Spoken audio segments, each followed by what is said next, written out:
Ce podcast vous est proposé par Total Energy.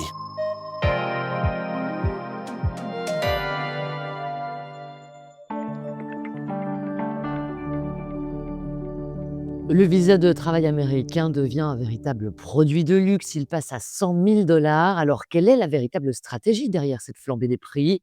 Le S&P 500 a, lui, atteint le chiffre symbolique des 6 666 points. Une simple superstition ou une véritable malédiction? L'accord à 100 milliards entre Nvidia et OpenAI est-ce un mariage de raison ou le début d'un monopole sur l'intelligence artificielle? L'accord de défense mutuelle entre l'Arabie saoudite et le Pakistan doit-il être entendu comme un signal géopolitique fort? Et enfin, chez nous, la privatisation de la banque Belfius, qui pourrait avoir lieu d'ici fin 2026, est-elle une bonne stratégie ou juste le moyen pour l'État de récupérer quelques sous? Ce sont les questions que je soumets cette semaine au regard décalé d'Hamid Fadjaoui. Soyez les bienvenus. Bonjour Hamid Fadjaoui. Bonjour Gaël. Une semaine encore bien riche en actualité, Oui, c'est la beaucoup rentrée. de choses à évoquer. Je pense qu'on va devoir demander à notre direction d'allonger un peu ce podcast. On ne peut pas faire le tour de l'actualité comme ça en Encore 20, plus 15 de heures, 20 travail, minutes. Gaël. Non, mais non, plus C'est de ton côté temps. esclavagiste, à mon Pas du avis. tout, C'est c'est pas que j'aime en possible. parler avec toi. Oui. Et là, j'ai pas mal de choses à te proposer. Je voudrais qu'on commence par cette petite gifle aux États-Unis. Après, il y en a une chaque semaine, tu vas me dire. Oui, Mais tous les jours, ouais, tous les jours. celle-ci a quand même un impact assez important. C'est cette décision de Donald Trump de faire passer le visa H1B, qui est destiné donc aux travailleurs étrangers, à un coût de 100 000 $. Rappelons que jusque-là, en fonction de la taille de Par tête de l'entreprise, pipe. par tête de pipe, ça tournait autour entre 1 700 et 4 500 $. Donc rien à voir. Donc on passe vraiment à un truc ultra conséquent. Un décret qui est signé, j'ai presque envie de te dire dans l'urgence ou peu importe, mais c'est pas clair en tout cas pour les travailleurs. Il y a une espèce de pagaille à la Silicon Valley. Les entreprises comme Microsoft, par exemple, vont contacter leurs travailleurs étrangers en leur disant: «Si vous êtes sur le sol américain, vous ne bougez pas, vous y restez, vous prenez surtout pas un avion pour rentrer parce qu'on pourrait avoir des problèmes après». On est donc là dans un espèce de séisme du travail aux États-Unis. C'est quoi la volonté? Juste protéger les travailleurs de la tech américaine? Oui, c'est ça l'objectif en tout cas affiché par Donald Trump et ses équipes, qui est pas nouveau, hein, ils en parlent depuis des années.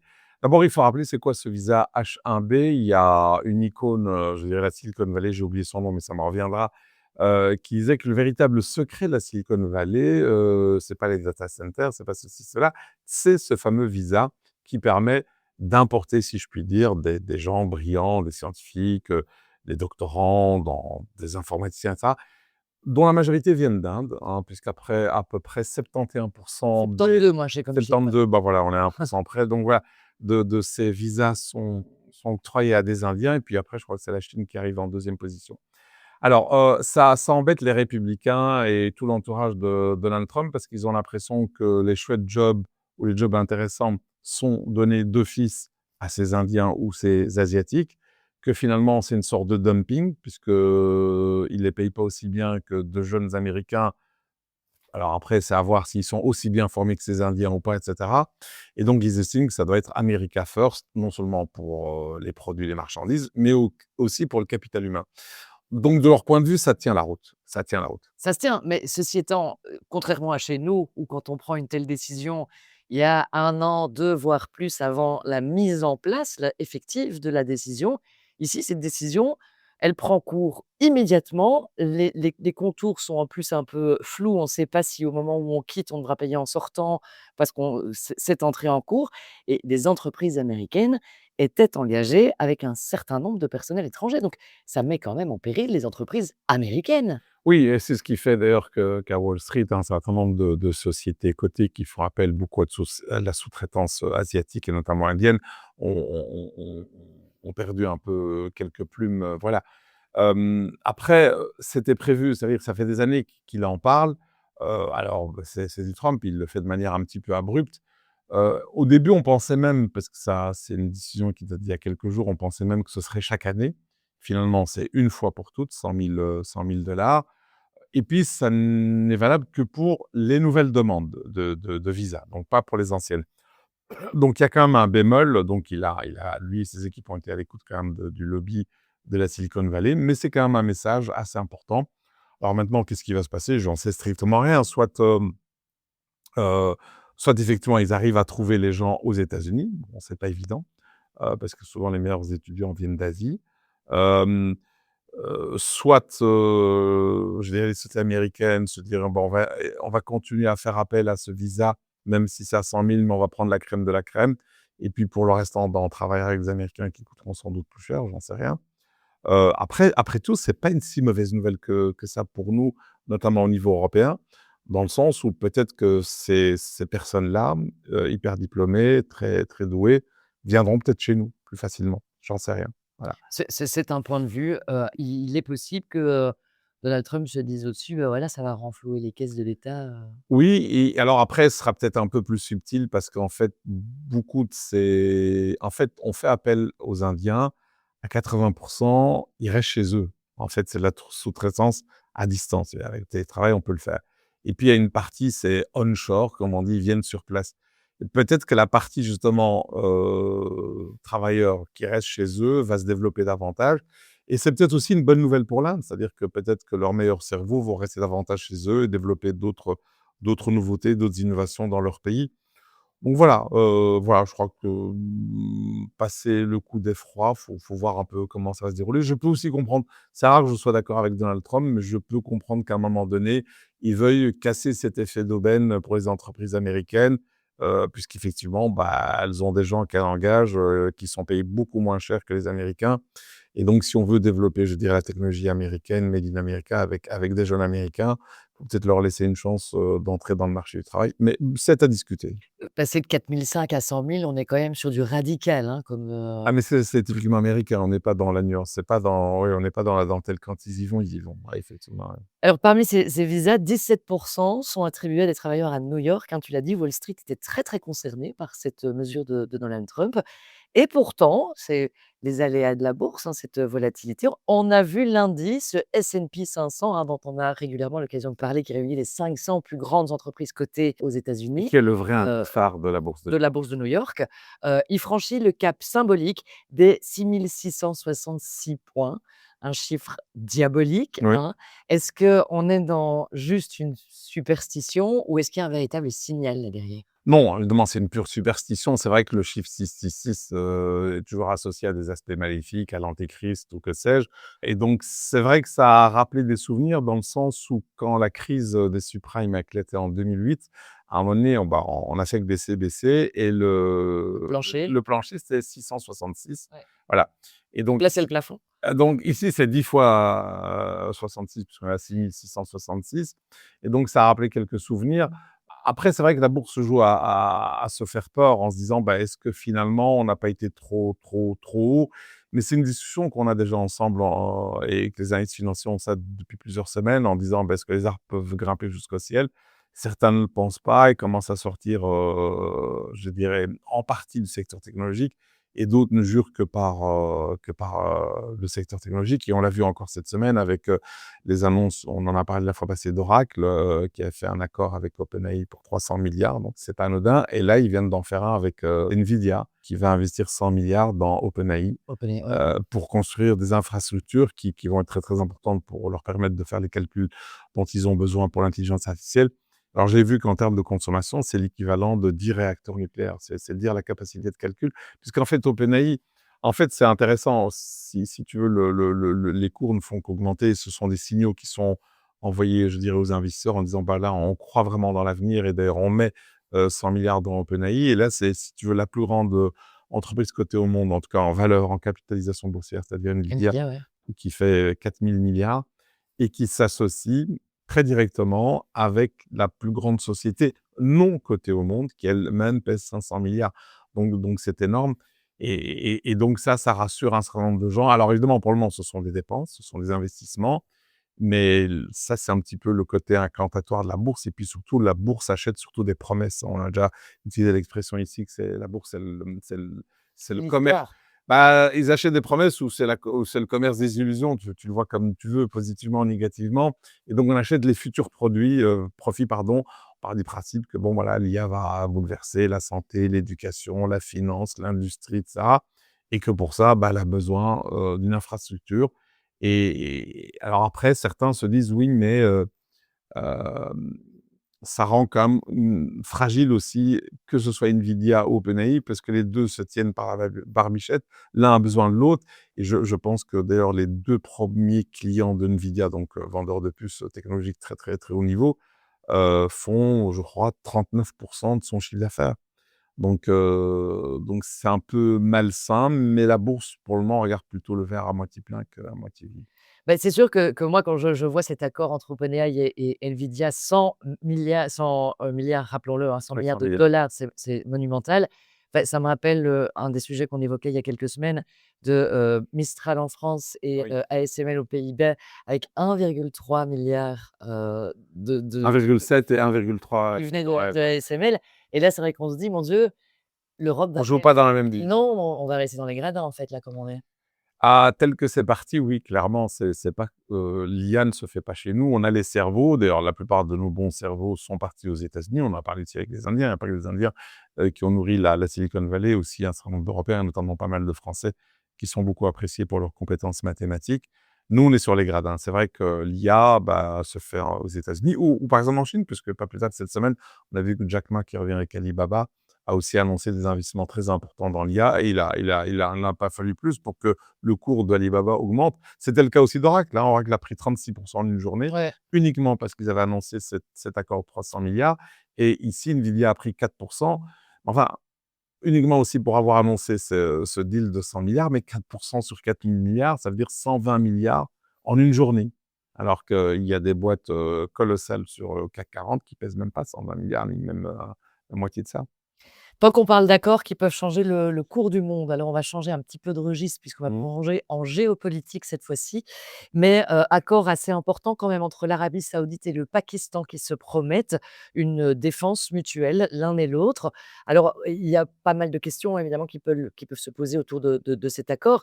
Est-ce qu'on est dans une nouvelle donne stratégique de la scène géopolitique? Est-ce qu'il y a là, d'une certaine manière, un mariage qui officialise la relation de longue durée? Ou est-ce qu'au contraire, c'est aussi en réaction au conflit israélo-palestinien et où on essaye de se protéger davantage, voilà, toutes ces questions peuvent se poser. À quel point finalement cet accord peut être important à l'avenir? Alors, c'est surtout une réaction à l'attaque de Doha, puisqu'en fait, bah, l'armée israélienne a ciblé, des dirigeants du Hamas qui étaient supposés dans un bâtiment, au Qatar, donc au centre-ville, voilà, à Doha, donc la capitale du Qatar. Et donc, ça a beaucoup marqué les Qataris en se disant: «Bah, voilà, on a une base», on en a parlé, je crois, la dernière fois, qui est la plus grande base du Moyen-Orient, pour laquelle on paye à peu près 1 milliard de dollars chaque année. Et on s'est rendu compte que cette base, finalement, elle ne nous protège pas puisqu'on n'a rien vu venir, on n'a rien pu faire. Notre intégrité territoriale a été souillée, si je puis dire. Et les Saoudiens en ont tiré la même conclusion parce qu'eux-mêmes ont vécu ça en 2019 lorsqu'il y a eu des drones venant d'Iran ou d'ailleurs ont atterri sur des champs pétrolifères aux États-Unis, en Arabie Saoudite, pardon. Les États-Unis ne sont pas intervenus. Et là, c'est la deuxième fois. Et donc, ils ont un peu perdu confiance. Après, ils ne sont pas totalement libres de mouvement. Et ici, je pense, c'est plutôt un message qu'ils ont voulu envoyer peut-être aux États-Unis, peut-être aussi en Iran, parce que les Saoudiens se méfient toujours des Iraniens, c'est toujours leur ennemi perse ennemi, leur ennemi chiite. Et d'où cet accord avec le Pakistan, qui est un accord en fait d'assistance mutuelle. Autrement dit, si l'Arabie Saoudite est attaquée, le Pakistan Intervient. intervient et vice-versa, en sachant aussi qu'il y a une spécificité, c'est que le Pakistan est le seul pays musulman à avoir l'arme nucléaire. Ouais. Et donc, à travers le Pakistan, c'est aussi une alliance avec la Chine, puisqu'évidemment, l'armement pakistanais est essentiellement fourni par la Chine. Donc ça, c'est une manière sans doute, je ne suis pas dans les pensées du prince héritier saoudien, de montrer aux États-Unis qu'ils peuvent eux aussi diversifier je dirais, leurs fournisseurs. Cela dit, ça peut être aussi un bluff et ça peut être quelque chose qui se retourne contre eux dans le sens où les armes qui sont disponibles sur le sol saoudien et notamment les armes antimissiles SAR, je veux dire, il y a une maintenance, il y a une expertise américaine. Et si demain les Américains bloquent, eh bien, ils ne pourront pas les utiliser. Donc, ça risque de se retourner contre eux. Donc, en fait, ils risquent de perdre aussi la garantie, sauf qu'aujourd'hui, ils ont peut-être l'impression qu'il n'y a pas une vraie garantie ou un vrai parapluie militaire américain. Ça peut aussi avoir d'autres effets collatéraux, c'est-à-dire que les Indiens pourraient se dire: «Bah, voilà, les Saoudiens et les Pakistanais font une sorte d'OTAN islamique, nucléaire. Ah bah, je vais me rapprocher encore plus, des Israéliens». Voilà, donc on ne sait pas où ça va aller. Je pense qu'il y a une partie de coup de bluff. Je pense pas qu'ils pourront aller jusqu'au bout. Je ne sais pas si vraiment, si l'Arabie Saoudite devait être attaquée, est-ce que le Pakistan oserait vraiment intervenir? Mais en tout cas, c'est le message qu'ils essaient de faire passer à l'étranger, ouais. Ouais, il y a au moins un signal, quand même Il y a important, un c'est signal, on est plus dans, ouais, une sorte de théâtre d'ombre, de psychologie, de bluff, de semi-bluff, ouais. Autre sujet complètement différent parce que là, on va revenir chez nous et je lisais dans le Forbes Belgique, Bonne heu, lecture. il C'est moins bien que le Trends Tendance, mais quand même, ouais. il ramenait un peu la saga Belfius, sur la table. Quand je parle de la saga Belfius, c'est l'idée, à un moment peut-être, de, privatiser une partie de cette banque qui aujourd'hui appartient 100 à l'État. Oui. J'avais rencontré lors des résultats, Marc Rézière qui semble tout à fait pour Qui est cette le donc idée-là. le CEO, le patron de Qui est donc effectivement le CEO de Belfius et en lui posant la question: «Est-ce que vous êtes favorable à une privatisation?» Ça lui paraissait même logique de se dire qu'à un moment, bah, une banque, si elle appartient complètement à l'État, a pas la même indépendance et que céder une partie, ça pourrait être une bonne idée, tant pour Belfius qui pourrait du coup ouvrir un peu son capital, que pour l'État finalement qui pourrait récupérer un petit pactole qu'on envisageait à l'époque pour la défense. Il semblerait dans les discussions qui sont en cours que cet accord avance de plus en plus et nous amènerait peut-être à une privatisation pardon, d'ici, la fin, 2026, donc dans un peu plus d'1 an maintenant, avec à la clé 2 000 000 voire 2,5 milliards pour, l'État belge. Bonne ou mauvaise idée?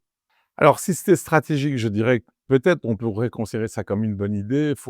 C'est une vraie question. On peut se poser la question, est-ce qu'on a besoin que toutes les banques soient privées, privatisées, ou est-ce qu'on ça a du sens d'avoir une banque, publique? Moi, je suis plutôt option 2. Je pense qu'avoir une banque publique, ça a du sens. Est-ce qu'elle doit être détenue à 100 par l'État? Ça, c'est une deuxième question. On l'a vu, par exemple, avec Proximus, ça. Alors ici, c'est pas d'abord une réflexion stratégique de l'État. L'État a sauvé Belfius en Oui. 2011, a mis 4 milliards. Aujourd'hui, bah, Belfius va bien. va bien, grâce au travail qu'a accompli, Marc Rézière et les équipes, et donc selon les sources, on évalue cette banque entre 12 et 16 milliards. Bon, au sein de la banque, ils pensent plutôt que ça vaut 16, d'autres pensent que ça vaut 12 milliards. Ah moi j'ai vu 8 aussi, hein, donc Voilà, ça voilà, dépend des mais jours. enfin, c'est plutôt 12-16 qu'on voit le plus souvent. Enfin après, voilà, tout ça, il y aura une due diligence et puis voilà. Et donc l'État cherche à avoir 2 milliards, mais et donc c'est pas une privatisation ou plutôt une ouverture du capital parce que c'est une réflexion stratégique, c'est tout simplement parce que l'État a A besoin besoin de deux d'argent. milliards. Et le 2 000 000 donc on parle de 20 de privatisation, 2 milliards pour 20 sur une estimation en prenant la plus basse à 12. Il y a quand même un problème de calcul. Oui, mais ils les auront peut-être pas comme ça. Après, ça fera l'objet de discussions. D'abord, il faut voir qui va acheter ces parties-là, ou ils seront sans doute à plusieurs. Et puis, il faut d'abord voir si ça intéresse les gens, parce que l'État restera quand même majoritaire avec 80 ou 70. Et donc les gens, s'ils ont 20, bah, ils vont peut-être demander une décote minoritaire en disant: «Oui, effectivement, si on prend un calcul arithmétique, ça vaut autant, mais comme j'aurai pas grand-chose à dire et que ce sera l'État qui décidera tout et que l'État, c'est quand même pas nécessairement toujours le meilleur des actionnaires, eh bien, je vous le rachète, mais avec une décote de X pour cent, je ne sais pas laquelle». Mais il faut rappeler juste que l'État, en fait, n'a pas trop le choix de vendre cette partie-là de Belfius, parce qu'en fait, ils ont besoin de cet argent-là pour effectivement respecter les fameux 2 de la défense dans le PIB. Alors, ils auraient pu vendre BNP Paribas parce qu'on a aussi, je crois 5,6 dans BNP Paribas, donc la maison mère en France, mais elle rapporte 300 millions chaque année, et c'est un taux qui est plus élevé que le taux, enfin, que Mmh. le taux d'intérêt de la dette, donc c'est pas intéressant. Là, on pourrait le vendre tout de suite en 48 heures parce que, la bourse est liquide et on pourrait vendre cette partie-là, mais ce serait un one shot, dommageable pour la raison que je viens d'indiquer. Alors, il y avait aussi d'autres, perspectives, c'était de vendre, Bipost qui appartient aussi à l'État, en tout ou en partie, Bon, et c'est pas le moment. Proximus. C'est pas le moment, effectivement, c'est ce que tu viens de dire, leurs cours sont donc ils braderaient. Donc, alors il y a d'autres boîtes qu'on aurait pu vendre, mais alors c'est l'ancrage belge auquel tu touches. Ici, si tu veux, c'est le triple salto arrière. En fait, l'État se dit: «Je vais avoir le beurre et l'argent du beurre». Le beurre, c'est je vais toucher mes 2 milliards, et l'argent du beurre, c'est je vais garder le contrôle, et en plus, je vais garder mes dividendes. Parce qu'en fait, ce qu'ils voudraient essayer de faire, c'est tout en vendant et donc encaissant 2 milliards ou à peu près 2 milliards, ils vont se débrouiller pour forcer la banque à augmenter le nombre de dividendes et donc même avec 80 ils voudraient garder autant de dividendes qu'ils en ont eu l'année passée. Après, est-ce que ça se fera aussi simplement que ça? C'est pas évident parce que, par exemple, ici, ils ont voulu s'octroyer un dividende exceptionnel, je parle de l'État et la banque centrale n'a pas aimé. Elle leur a dit: «Écoutez, vous pouvez pas», donc ils ont dû diviser par 2. Ils doivent aussi trouver des gens qui seront intéressés à racheter cette part de l'État. Est-ce que ce seront des investisseurs institutionnels, je sais pas moi, des fonds de pension étrangers ou que sais-je? Est-ce que ce seront des grandes familles belges? Personne ne le sait pour le moment. En attendant, mais c'est vrai que là, une banque publique, bah, c'est aussi un poids justement auprès de la banque centrale. Est-ce que se séparer d'une partie de cette banque, qu'elle soit plus complètement publique, pourrait pas être un frein finalement dans certains financements? Je pense aux communes, aux petites et moyennes entreprises en Belgique et ce genre de choses? C'est un peu le Heu, rôle de Belfius aussi de mmh, soutenir, non, ça c'est un choix de l'objet social de la banque et puis d'autres banques le soutiennent aussi les communes. Alors c'est vrai que Belfius, c'est leur spécialité et ils sont très investis là-dedans. Mais la BCE, voilà, ne voudrait pas non plus que l'État intervienne trop dans la gestion, en imposant, des choses qui seraient pas, bah, par exemple un octroi de dividendes qui met en péril, la stratégie de l'entreprise, l'avenir de l'entreprise et c'est ça qui est embêtant d'ailleurs, je veux dire avec l'État aujourd'hui qui est à 100, c'est que lui, il a une optique plutôt budgétaire, alors qu'on devrait avoir une optique, stratégique. Mais voilà, ils doivent trouver l'argent, il y a pas 20 000 endroits où ils peuvent le trouver et ça, c'est un petit peu c'est un parce qu'en fait, ça met en cause l'avenir même de Belfius puisque si trop d'argent part sous forme de versement de dividendes, bah, c'est la croissance même de Belfius qui est en cause. Sa diversification, le fait de pouvoir ou pas saisir telle ou telle opportunité, tout ça va être, conditionné par, l'argent qui aura été versé à l'État, peut-être trop, j'en sais rien. mais donc si je te suis bien, pour toi, cette, privatisation de Belfius, ça ressemblerait plus à, OK, l'État a besoin de cash et donc ils vont chercher finalement l'entreprise sur laquelle ils ont fait beaucoup de plus-value, hein, on va quand même pas se mentir, et on brade un petit peu, c'est pas grave, récupérer 2 milliards, c'est bien de ce côté-là, mais c'est pour l'argent qu'on le fait et pas dans un objectif de Exactement, oui, croissance. c'est plus une optique budgétaire que stratégique qui est en cours, ouais. Eh ben, merci beaucoup Amine, en tout cas, Merci, pour merci ces Gaël. éclaircissements et Merci, rendez-vous la semaine merci. prochaine. À la semaine prochaine, oui, merci.